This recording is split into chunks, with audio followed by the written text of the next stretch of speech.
नमस्कार, आप देख रहे हैं खटिमा तक और एक बार फिर आपका स्वागत है। आज हम बात करेंगे उस दरिंदे की जिसने एक युवती का अकेले होने का फायदा उठाया, उसे नौकरी देने का झांसा दिया।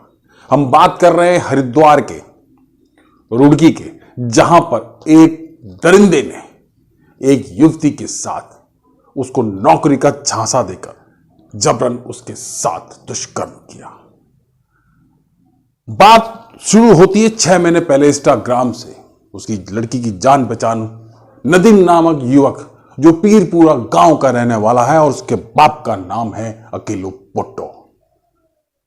ये वही नदीम है जिसके बारे में इससे पहले पूर्व कप्तान रह चुके अजय सिंह को बताया गया था कि वो हथियारों के साथ फोटो खिंचवाता है, आपराधिक किस्म का यह लड़का है। लेकिन अगर बात करें अकेलू पोट्टो, जो उसके नदीम के पिताजी लगते हैं, पिताश्री हैं, उनके खिलाफ भी पहले कई मुकदमे दर्ज हैं। ट्रैक्टर चोरी के मामले में जेल भी जा चुका है और वर्तमान में एक मुकदमा और दर्ज हुआ है। कई मुकदमे दर्ज हैं। आपराधिक किस्म से यह इतिहास जुड़ा हुआ है। अगर बात करें इसकी कि जिस तरह ये लड़की को कह रहा है, वो वीडियो भी आप देखिएगा किस होटल में था। कह रहा है कि हम नेता हैं, हम प्रधान हैं, हम जिस तरह इसको मार रहे हैं। लड़की ने यह तक बयान दिया है कि ये उसको गन दिखाई थी। प्रशासन से लाख कहने के बाद भी इस नदीम नामक युवक पर पहले कार्रवाई नहीं की। और जब पत्रकारों ने इसकी शिकायत सीओ मंगलौर चौहान से की थी तो कप्तान के सामने कह रहे थे कि नहीं, अब ऐसा नहीं है। लेकिन अब उसका आपराधिक रूप नजर आ रहा है। किस तरह दरिंदे ने युवती को एक निजी होटल में ले जाकर उसके साथ दुष्कर्म किया है और अब पुलिस उसे अभी तक गिरफ्तार भी नहीं कर पाई है। उसके बयान भी युवती के दर्ज हो चुके हैं। और ये लोग इतने शातिर हैं कि गांव में अपना अस्तित्व बनाने के लिए लोगों पर फर्जी मुकदमे में लगवा देते हैं। प्रधान प्रतिनिधि मोहम्मद इंतजार उसी गांव के रहने वाले हैं। कई पत्रकार भी हैं जिनके खिलाफ षड्यंत्र करके फर्जी मुकदमा लगवाया था अपना अस्तित्व बनाने के लिए। लेकिन पत्रकारों के ऊपर जो फर्जी मुकदमे हुए थे उसका भी खुलासा जल्द खटिमा तक न्यूज करने वाला है। ये वही युवती है जिसको नौकरी दिलाने के नाम पर होटल में बंधक बनाकर उसके साथ दुष्कर्म किया गया। पीड़िता पीलीभीत बरेली की निवासी है, जिसने बताया कि रुड़की में नदीम नामक युवक से उसकी इंस्टाग्राम पे बातचीत शुरू हुई थी। फिर इसने मुझे नौकरी के लिए हरिद्वार बुलवाया। इस युवती के पिता का देहांत हो चुका था, लेकिन उस दरिंदे ने इसके साथ दुष्कर्म किया और नौकरी का झांसा देकर इसको हरिद्वार बुलाया और रुड़की के एक निजी अस्पताल में दुष्कर्म किया। ये वो दरिंदा है जो हंस रहा है।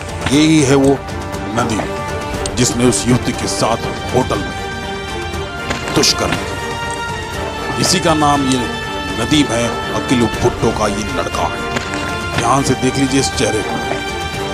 एक नदीम नाम का लड़का है, वो लेके आया था मुझे, फिर उसके बाद रूम पे ले गया, मेरे साथ जबरदस्ती करी थी उसने।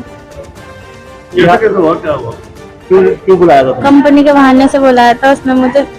ये कहा था कंपनी में जॉब दिलवाएंगे काम, फिर उसके बाद रूम पे ले गया। रूम पे ले जाने के बाद फिर उल्टा सीधा काम करा और मारा, डराया, धमकाया। फिर उसके बाद घुमाता रहा। दोस्ती इंस्टाग्राम से हुई थी दोस्ती, तो 4-7 महीने पहले इंस्टाग्राम से दोस्ती हुई थी, फिर बात नहीं हुई थी। फिर जब मेरे पापा खत्म हुए थे फिर मैं अपने घर गई थी, यहाँ से काम छोड़ के। फिर मैंने उसके पास फ़ोन किया था, फिर उसने कहा कि मैं काम दिलवा दूंगा, यहाँ पे आ जाओ। फिर काम के बहाने उसने ये सब कर। किसे बताया?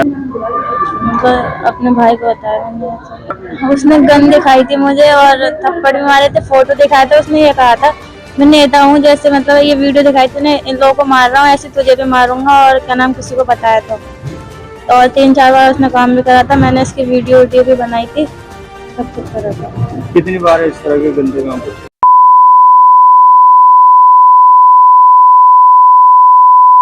उसके बाद कहाँ गई थी? उसके बाद मैं पूछते पूछते पुलिस स्टेशन गई थी, फिर वहाँ जाके मैंने कंप्लेंट की उसके खिलाफ। कहाँ का रहने वाला है? वो रुड़की का बताया था उसने मुझे। क्या काम करता है? प्रधान बता रहा था अपने आप को, अब ये नहीं पता काम क्या करता।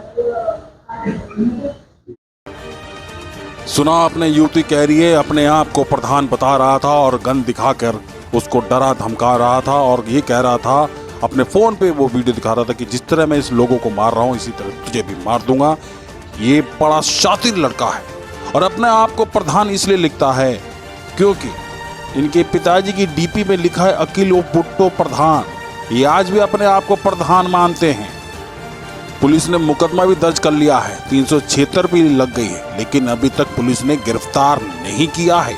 आखिर गिरफ्तारी होने में देरी क्यों कर रही है पुलिस? किस बात का इंतजार कर रही है? ऐसे खतरनाक मुजरिम को पुलिस ने अभी तक गिरफ्तार क्यों नहीं किया है, ये एक बड़ा सवाल है। आरोपी बंदूक लेके घूमता है, बंदूक लेके युवती को डराता है। ध्यान से देख ले इस चेहरे को, ये अभी तक पुलिस की गिरफ्त से बाहर है। अब देखना ये है ये कब जाता है सलाखों के पीछे। देखते रहिए खटीमा तक न्यूज़ उत्तराखंड।